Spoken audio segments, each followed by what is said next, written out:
बवासीर एक आज आम समस्या हो गई है। हर 10 में से 2 या 3 पेशेंट्स बवासीर से ग्रसित हो रहे हैं। आज हम इसके बारे में जानकारी चाहेंगे मशहूर होम्योपैथिक चिकित्सक डॉक्टर धीरज सिन्हा से। धीरज सर बताइए। पुरुषोत्तम जी धन्यवाद। एक्चुअली जो पाइल्स कहते हैं हिंदी में, जिसको आप बवासीर कहते हैं, उसको मेडिकल टर्मिनोलॉजी में हम लोग हेमराइड्स कहते हैं।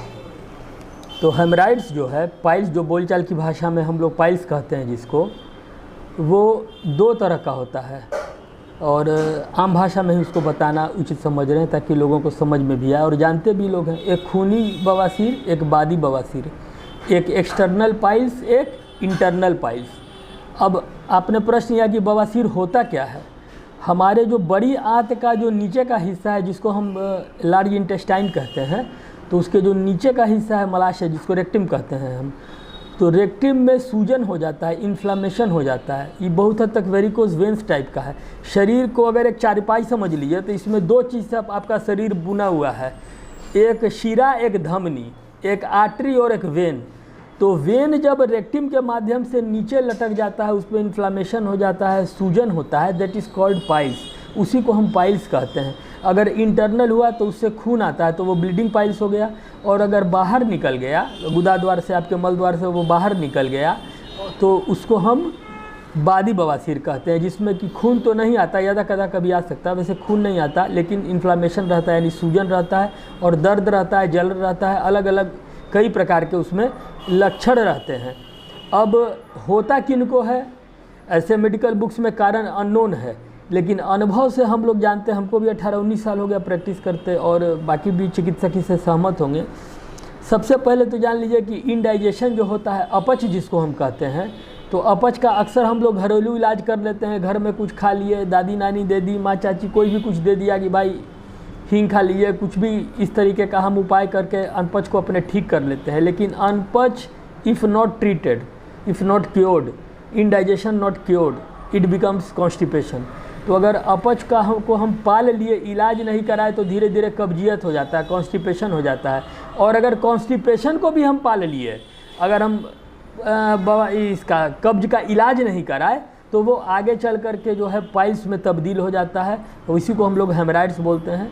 खूनी बवासीर और बादी बवासीर ये होता है, और ये कष्टदायक होता है, क्योंकि अगर इसमें कई लोग ऑपरेशन भी करवाते हैं, लेकिन ऑपरेशन करवा के कुछ दिन तक सफल रहते हैं। लेकिन मेरे समझ से जो हमको देखने में आया, जो रिपोर्ट देखे, या बहुत सारे मरीजों को हम बवासीर का देखे हैं, तो आप आंत को कितना काटिएगा, काट करके छोटा कीजिएगा तो सॉल्यूशन नहीं ना है। तो बार बार कभी कभी अकर हो जाता है। बहुत लोग को 2-3-4 ऑपरेशन के बाद भी हम लोग इलाज किए हैं।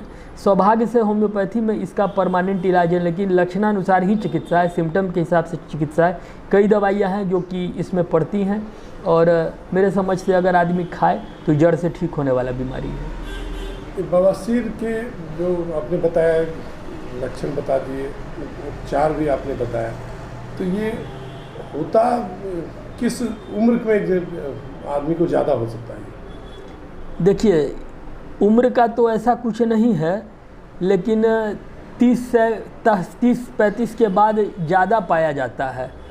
और मसालेदार भोजन, गरिष्ठ भोजन, खास करके मैदा इत्यादि, या जो जंक फूड है, जो कि आप भी जान रहे हैं कि आजकल का जो फूड हैबिट है, उसके चलते कॉन्स्टिपेशन होता है, और constipation ultimately leads two piles.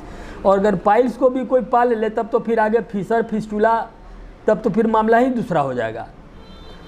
तो इसीलिए इसका समय रहते निदान कराना ज़रूरी है, क्योंकि इसकी चिकित्सा अगर नहीं होगी तो ये बहुत कष्टदायक है।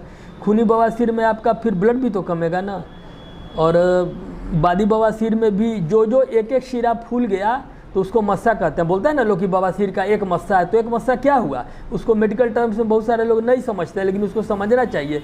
एक शिरा यानी एक वेन फूल गया तो एक मस्सा, 2 वेन फूल गया तो 2 मस्सा, इस तरह से कभी कभी अंगूर के गुच्छा के जैसा भी हो जाता है, और काफ़ी कष्टदायक होता है। उठने बैठने चलने में भी दिक्कत होता है। तो इसके लिए फाइबर युक्त भोजन भी खाना है, जिसके चलते कि आपका जो है क्लियर रहे, जो आपका बॉवल सिस्टम है वो क्लियर रहे, और उसकी दवा है, उसका प्रॉपर चिकित्सा है। अच्छा, अगर जिनको बवासीर है, हाँ, एक चीज़ और, गर्भावस्था में भी होता है ये। तो गर्भावस्था में भी जिन महिलाओं को होता है, शिरा का प्रॉब्लम, एक चीज़ ये क्लियर रखिए कि ये वेन से रिलेटेड प्रॉब्लम है। और रेक्टिम जो है उसका, जो रेक्टिम कहते ही हैं आपके बड़ी आंत के सबसे जो निचला हिस्सा है, जो लार्ज इंटेस्टाइन का जो लास्ट कोलन है, कोलन कहते हैं मेडिकल टर्म में, तो वही लटक करके बाहर आ जाता है, तो वही बवासीर हो जाता है, वही हेमराइड्स हो जाता है।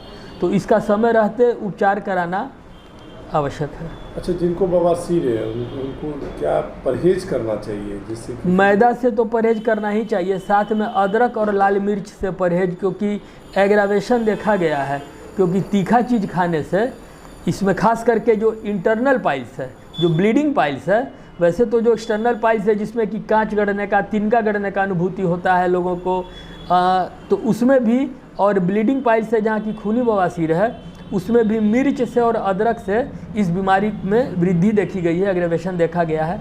तो इन सब चीज़ों से परहेज करना है, थोड़ा सॉफ्ट भी खाना है, थोड़ा सादा भी खाना है, और दवाई खाते खाते यह ठीक हो जाता है।